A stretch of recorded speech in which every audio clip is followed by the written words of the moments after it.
Hi, hi, ladies, hi, friends. First, I hope I can talk to you this coming weekend, the 11th of January, 2025. Not sure you're gonna be able to listen to this recording before our talk on Sunday, but if you are, great. We're gonna have more topics to cover then. So again, what we are doing here is to read the encyclicals, the papal bulls that were written by the popes regarding secret societies, right? So there's a lot of misinformation out there, and I do find that the papal bulls are perhaps the best way to start. They obviously start covering the modern secret society, the ones that start in 1717, like I spoke on the very first video about Clement, from the papal bull from Clement 12. But the idea is to go reading these encyclicals and learning by such a great source, which is the Pope. And throughout these encyclicals, you will see, and perhaps you have already noticed, that he will teach about the faith, the doctrine of the Catholic Church, and points it out the errors, the blatant poison that is truly spread through those secret societies. And as we get further, not in this one yet that we're going to read today, you're going to even learn about their philosophy, the secret society philosophy. And when that time comes, which is in a few weeks, you will realize that everything we study in history, what is taught at school, I went to school in the 80s and 90s, basically all Masonic, and movies, TV, music, common culture in 2025, 2026 now actually, but from the time I was born, I can say everything was pretty much using that philosophy, right? And then with that knowledge, with that awareness, you start realizing the situation the church is in today, 2026. So take the time to read those encyclicals, read more than once, digest them, pray. I definitely recommend you to do the rosary every day, asking Our Lady to guide you, because we are living at a time of confusion, at a time upside down, where the right is wrong and the wrong is right. We live our lives with a fog, a mist, so it's really hard to see the light and the truth. And evil, the devil, has such an amazing structure already set up that from the day we are born, we are fed lies. So I strongly suggest, I put in the description of those pages, I put the links with the encyclicals. Most of them, some of them are in English, some are in Italian. If you have any trouble finding in English, you can always find me in Telegram and or WhatsApp, and just send me a message. I have them in file somewhere, because I like to print them. I have the physical copy, recommend you to do the same. But I also have them online, like in files and PDFs and so forth. Okay, so today encyclical is called the encyclical Carta Apostolica encyclical. It's called Traditi Humilitati, which means entrusted with humility. by Pope Pius VIII and was written right at the beginning of his pontificate in 1829. So I plan to just summarize the first four paragraphs, then we're going to read the following nine, and then I summarize the ending. That's kind of how I plan. I did that before in Portuguese. So the first paragraph, he's just saying that he's writing this as he's about to make the official possession of the pontificate. But and he uses all this beautiful wording to express how he accepts this duty. Um, but I particularly like the last sentence, which is rather long, but this is a duty of our ministry entrusted to us in this person of St. Peter by divine commission from the founder of the church himself. Through it, it falls to us to feed, guide, and govern not only the lambs, that is the Christian people, but also the sheep, that is the bishop. So here you already have, once you finish this paragraph, you already have a thought, at least I did. Oh, okay, so now he is obviously focusing on the lamb, which would be the faithful, but also the sheep. So as we go see in the later paragraphs, he acknowledges that there are a lot of errors coming from those secret societies, from those philosophies, modern philosophies that are penetrating the church. And this is 1829. Um, so the second paragraph, he's talking how he's rejoiced to be the prince, to be taking that position. He's talking about courage. Um, and again, there is many anxieties, but at the same time, he looks forward to do the best he can to guard the religion. Then on the third paragraph, he starts talking slightly about the problems. And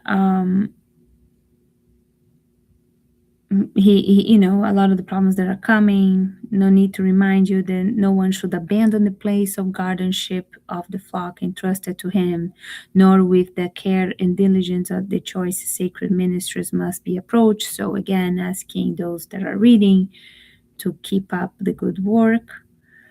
Return our prayers to God, the Savior, that He might protect you in the power of His grace and bring you actions and efforts to a happy outcome.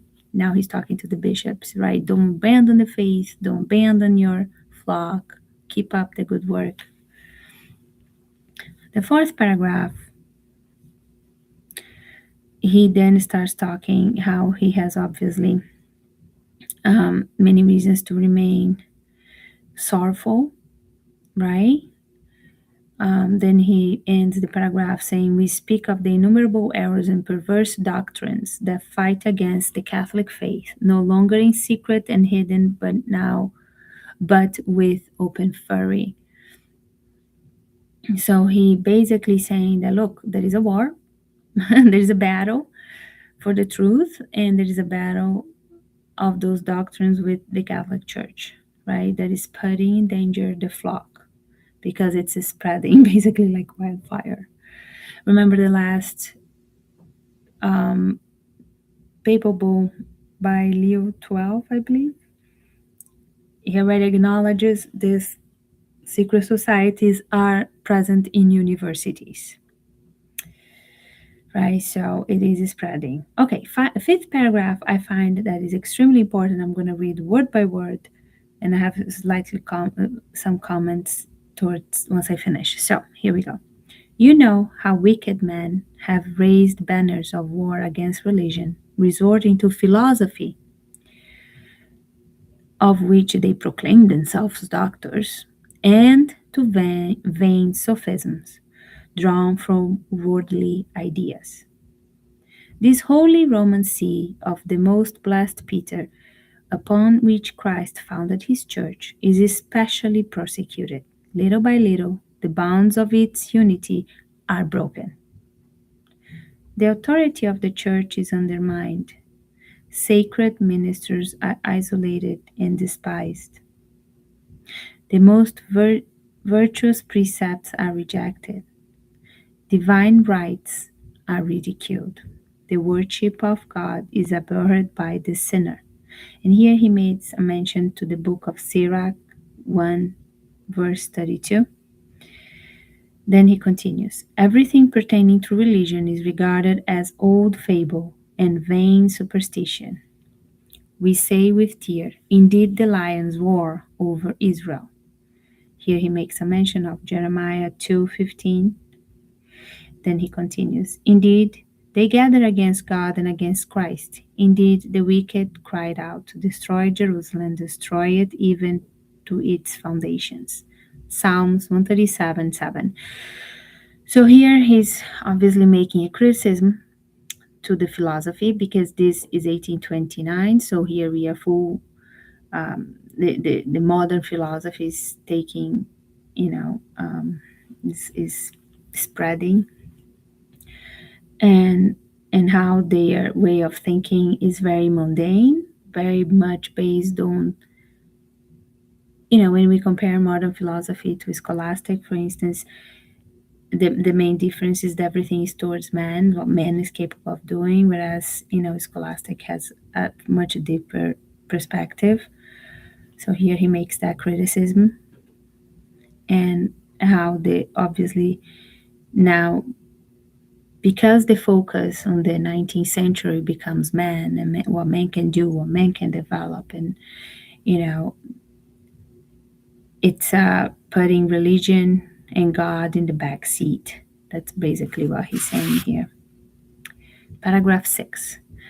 To this end aims the full conspiracy of the sophists of this age, who admit no distinction between the various professions of faith, who believe that the gate of eternal salvation is open to all, whatever their religion confession, and who brands as folly and stupidity those who abandon their religions in which they were raised to embrace another, even if it were to be the Catholic religion.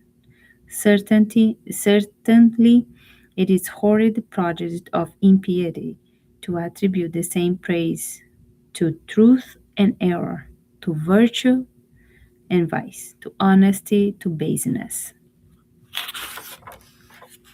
So here, short paragraph, but I think says very well the view of the Catholic Church on the 19th century, which is only the Catholic Church saves, right?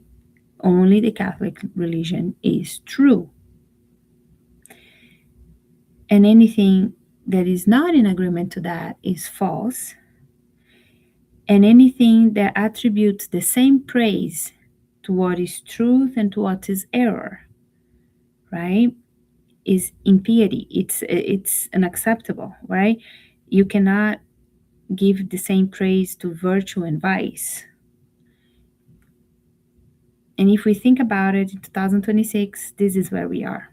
Exactly what he's condemning. And what we have to keep in mind, because you can think, oh, Daniela, but things change. No, the truth doesn't change. There is one truth.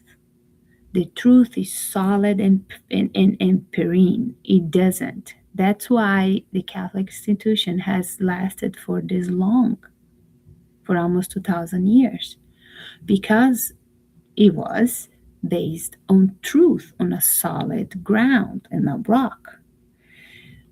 This whole idea that the truth change, adapts, let's see how people accept things, how lately some people, the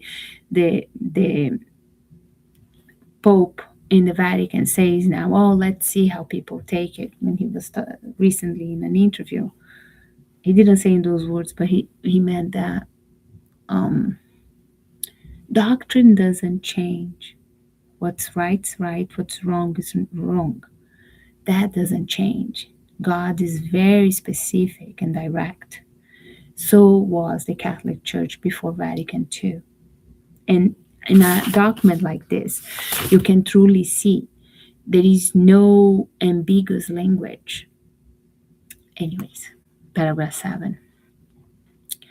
This form of religious indifference, which is what we see today, but here he's talking in paragraph 7, this form of religious indifference is truly deadly and is rejected even by the light of natural reason itself, which clearly warn us that among discordant religions, if one is true, the other is necessarily false, and that there can be no relation between light and darkness. It is necessary, venerate brothers, to forewarn the people against these deceivers, to teach that the Catholic is the only true religion, according to the words of the Apostle. Open quotations. One Lord, one faith, one baptism. Ephesians 4, verse 5. Therefore, as Jerome said, he who eats the lamb outside of this house is profane, and he who is not in the ark of Noah during the flood will perish. Indeed, besides the name of Jesus, no other name is given to man by which they can be saved. Acts 4, verse 12. He who believes will be saved. He who does not believe will be condemned. Mark 16:16. Again, talks how religious indifference is wrong. And this is again what we have nowadays in 2026, after Vatican II. Um, and it talks how these things can spread and deceive, because a lot of these things sounds nice, but they lead to error. Paragraph 8. It's also necessary to watch over the societies of those who publish new translations of the Bible. Oh, this is the best part of this. And it's not so much about the societies, but it's great. So again, let me start. It's also necessary to watch over the societies of those who publish new translations of the Bible in every vernacular language, against the salutary rules of the Church, whereby the texts are cunningly distorted into aberrant meanings according to the whims of each translator. Such versions are distributed freely everywhere at exorbitant expenses, even to the most ignorant, and often perverse writings are inserted so that the readers drink deadly poison where they thought to draw the waters of salutary wisdom. For a long time, the Apostolic See has warned the Christian people against this attack on the faith, and has condemned the authors of so great calamity. For this purpose, the rules established by the decision of the Council of Trent were again recalled to everyone's memory, as what was decreed by the same congregation of the Index, whereby vernacular versions of the sacred texts are not permitted unless approved by the Holy See and accompanied by the commentaries drawn from the works of the Holy Fathers of the Church. For the same purpose, the Sacred Council of Trent, to curb the most restless minds, issued the following decree.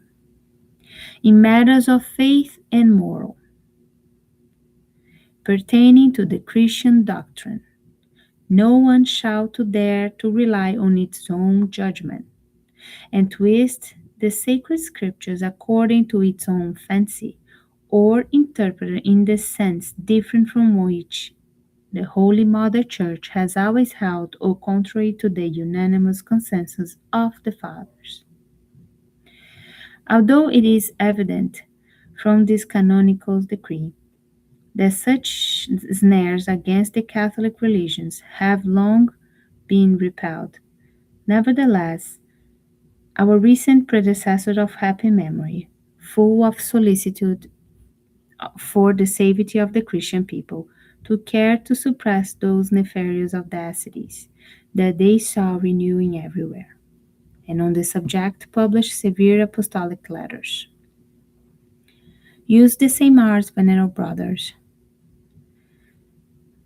to fight the battles of the Lord while sacred doctrine is in such great danger.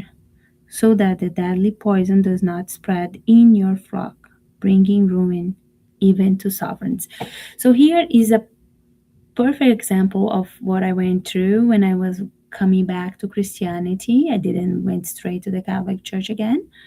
I was looking for the truth, and I decided to open the Bible, and then eventually I ended up buying 7 different Bibles. They were all different, and I started saying, like, how can I not know which ones of those is correct? This is insane. So since 1829, even before, because the Council of Trent was in the 1500s, but they have alerted people about this. And they even had in that time the Congregation of the Index, which was the prohibited books for Christians to read, and would keep track of those different versions of the Bible. We are in a Protestant country, so there are so many types of Bibles, but they are all different. So if you ever want to know, there is a Dewey Rates. I can't remember now, but let me know if you need the name of the Bible, because it's this name of 2 cities in Europe for when the translation was done in English. But they were already having problems at that time. Now it's even crazier. Paragraph 9. So here we go a little bit. These are more related to the topic. Thus, after avoiding the distortion of the sacred scriptures, it is your duty, venerable brothers, to direct your efforts against those secret societies of factious men who, enemies of God and princes, are wholly dedicated to bring ruin to the church, undermining the states, subverting the universal order, and having broken the restraint of the true faith, have opened the way for every kind of wickedness. These men strive to hide in the darkness of arcane rites the iniquity of their gatherings and the decisions taken there. And for these reasons, they have aroused grave suspicions about those infamous undertakings that, in the sadness of the times, erupt like a vent from the abyss of the supreme offenses of religious and civil society. So, before I even continue, I'm going to even make a mark here. So much to unpack here. So, one thing that if you study secret society, they have a motto in Latin that I don't remember the words right now, but it's basically order through chaos, right? They need to implement chaos to have order. It's literally their motto, is their phrase. And here he's already making that observance. He doesn't give the motto, obviously, but he says that how they want to bring that chaos to the society, to the civil society, as well as the bring down the church. Obviously, because the church created the Christendom, right? Um, so they, when you say secret society of factious men, that means people who foment movements against the established power, at the time Catholic monarchy. And then it also makes a note saying to their darkness of arcane rites. Again, they use those very pagan rites into their secret meetings.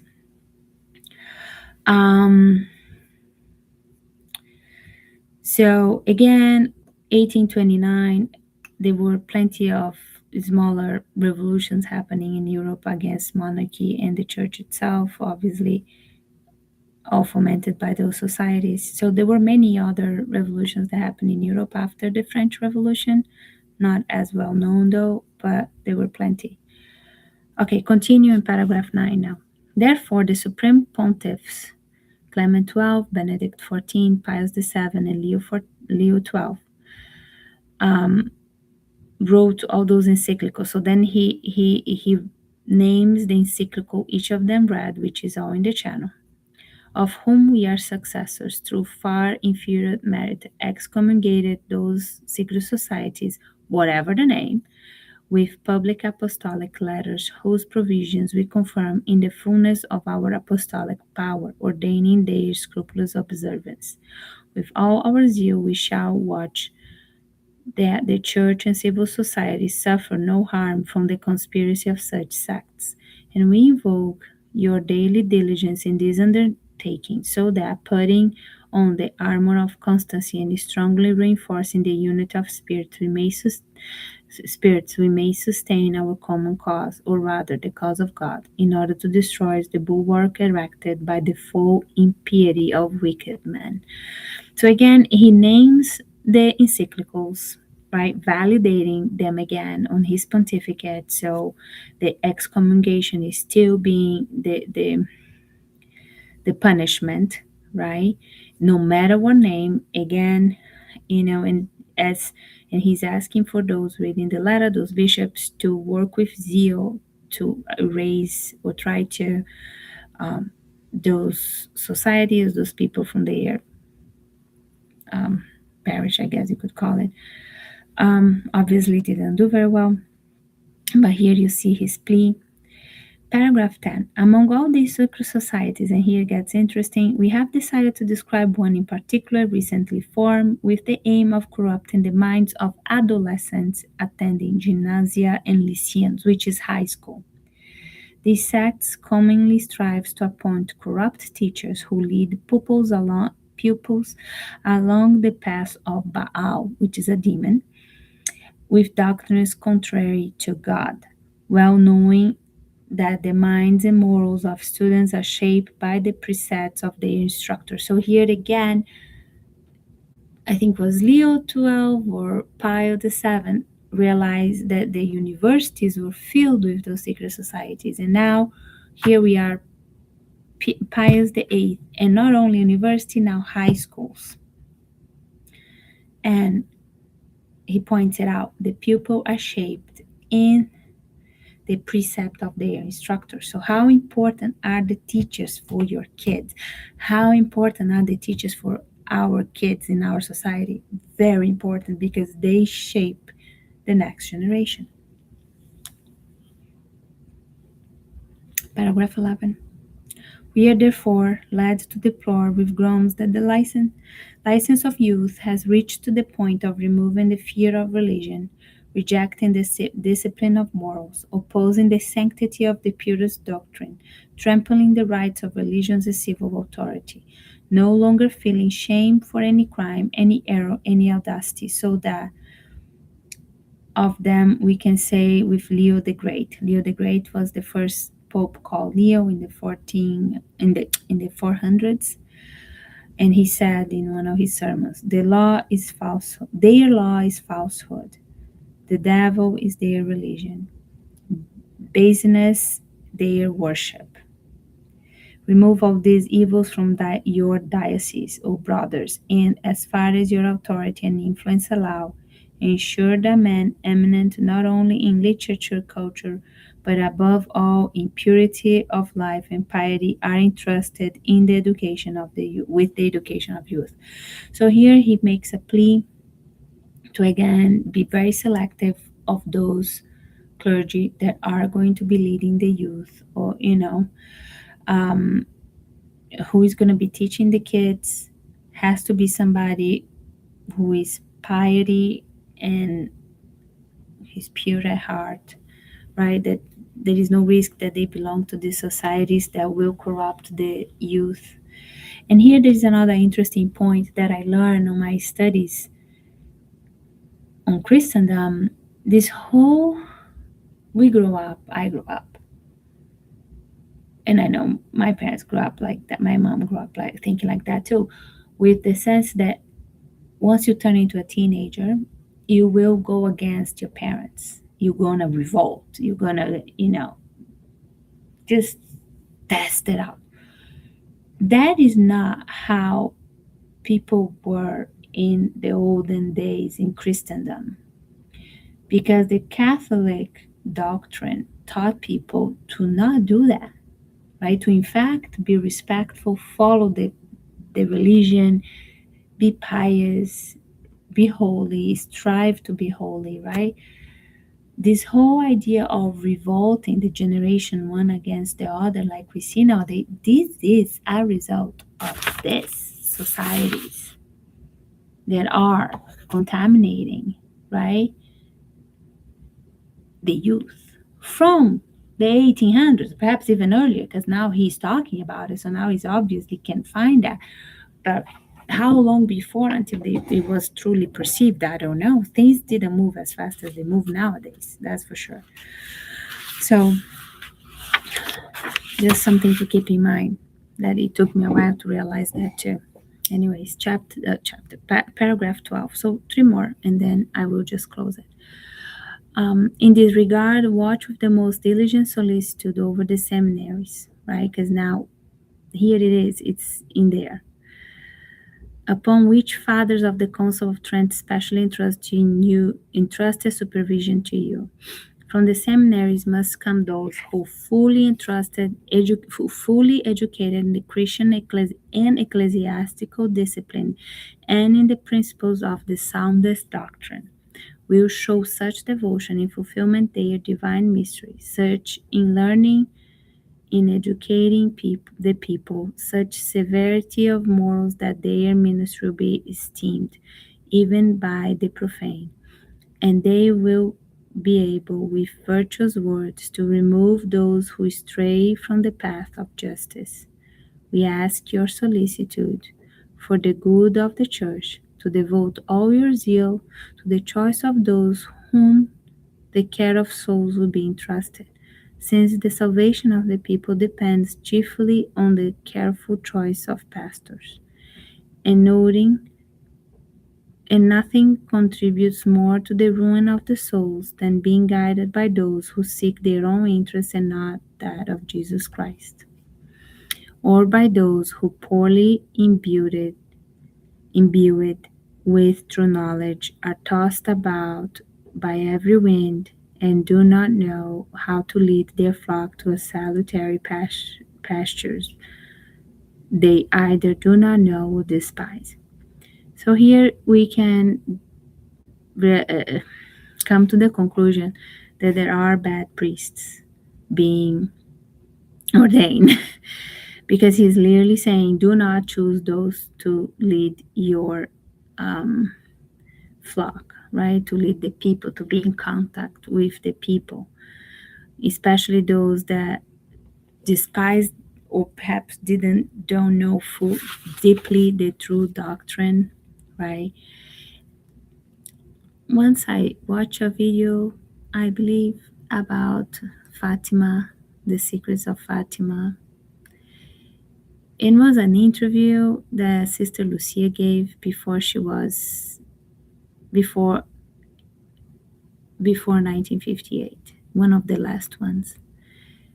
And she said that God's big chastisement on people would be to send us bad priests. I believe that. So here he's already talking about that. And this is 1829. You're talking basically a century, like 2 centuries later. And we have the results. We have very poorly catechized Catholics. Myself was one of those. Priests that went for the theory of liberation, and that has nothing Catholic in it, right? And these modernists in the church, that's not, modernist is a heresy. It's like, and they are all over the church. So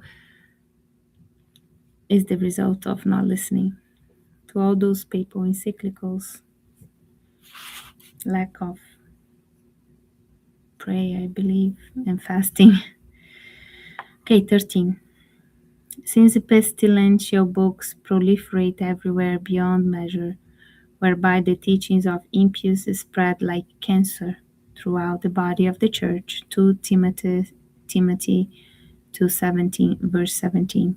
Watch over the flock and spare no effort to avert the plague of those books, than which nothing is more pernicious. Admonish the sheep of Christ entrusted to you with the words of Pius VII, our most holy predecessor and benefactor, according to which the flock should consider as salutary pastures. only those which the voice and authority of Peter have directed them. If that voice warns and calls them back from other passions, consider them harmful and pestilential. Flee from them with horror, and not be deceived by the appearance of their perverse flattery. Again, books left and right with wrong doctrines, wrong philosophies, are like a slow dose of poison in the mind of people. And nobody to warn, and even if there was people warning, there were too many books already at those times. Then he's asking again to the bishops to be very careful, not only in selecting obviously before, but even if you feel that, that to be careful with those that have those tendencies, because they might be lost. It might not be good for the parish. 14. But given the times in which we live, we have decided to strongly recommend to your love for the salvation of souls that you instill in your flocks veneration for the sanctity of marriage. Oh, he goes in this whole paragraph about marriage. It's very interesting. But with that said, again, you can see, and I forgot to mention, in this papal bull, the most important thing is the salvation of the souls.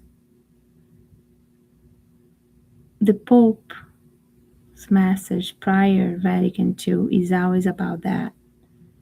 What can we do to save people's souls? Yes, they care about words and they care about things that happen here, and they issue opinions and talk about it. But the aim, even in those documents, is always the salvation of the soul.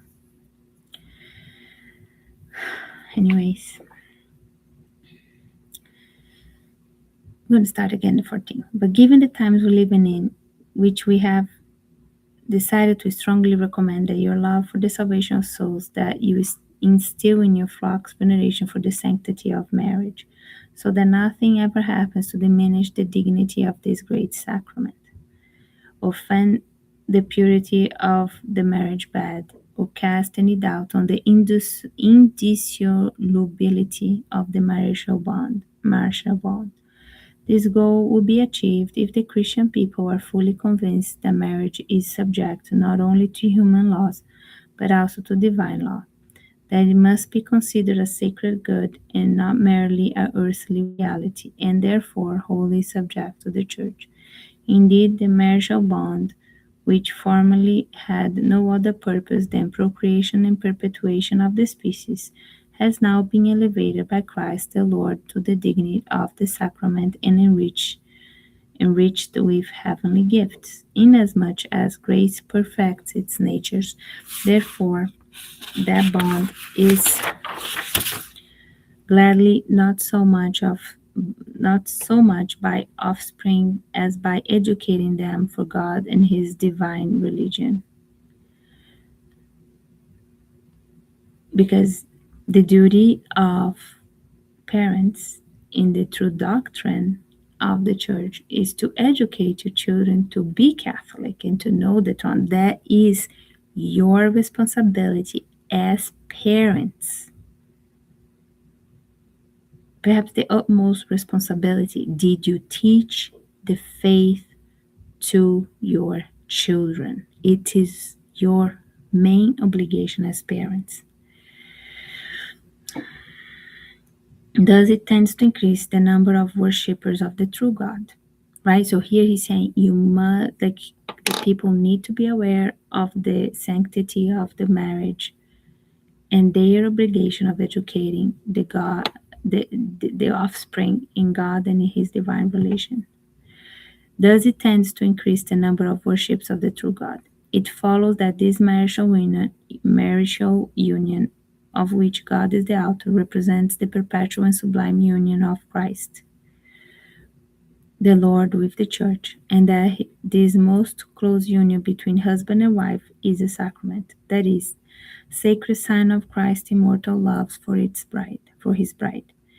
In this way, it is necessary to instruct the people and explain to them what has been sanctioned and what condemned by the rules of the church and the decrees of councils, so that the people may act to obtain the virtue of the sacrament and not dare to do what the church has condemned. And as far as we can, we ask your zeal to lend yourselves to this with all piety, learning, and diligence of which you are capable. So, pleading for parents, pleading for the pastors to teach the parents how important it is for them to teach the religion so people don't fall out of it. Um, then it goes on about their obligation, right? As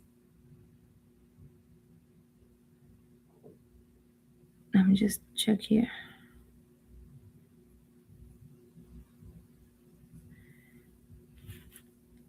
You have learned, brothers, what now more than anything else causes pain to us, who placed on the throne of the Prince of the Apostles, must be seized with love for the whole house of God. There are also other matters no less grave that it would be lengthy to enumerate here, and that you surely know. But could we restrain our voice in such difficult juncture of Christianity? Would we, deterred by human motives or sluggish in indolence, silently endure that the tunic of Christ the Saviour be torn, which even the soldiers who crucified him did not dare to divide? May it be so, dear brothers, that the scattered flock lack the protection of a loving and solicitous shepherd. We do not doubt that you will do even more than this letter asks you. To strive with precepts, counsel works, zeal for work, spread and protect the ancestral religion. He's asking for people to do their job. Then he asks for the protection of the Holy Mother of God. Then he ends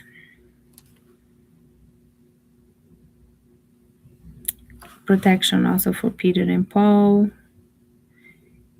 and to the merits of the Prince of, Jesus Christ, our Lord. And then he ends.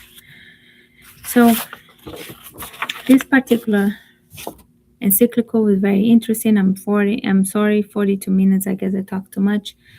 But I think there were many interesting things here that we can discuss on Sunday if you guys want. Or just send me a message. But yeah, it's very shocking to me every time I read this, how much it has changed. And I guess because it was such a slow change throughout the centuries, throughout the generations, people didn't notice, didn't realize all those changes happening. And there we are, 2026. Pray the rosary. May God bless you and protect you.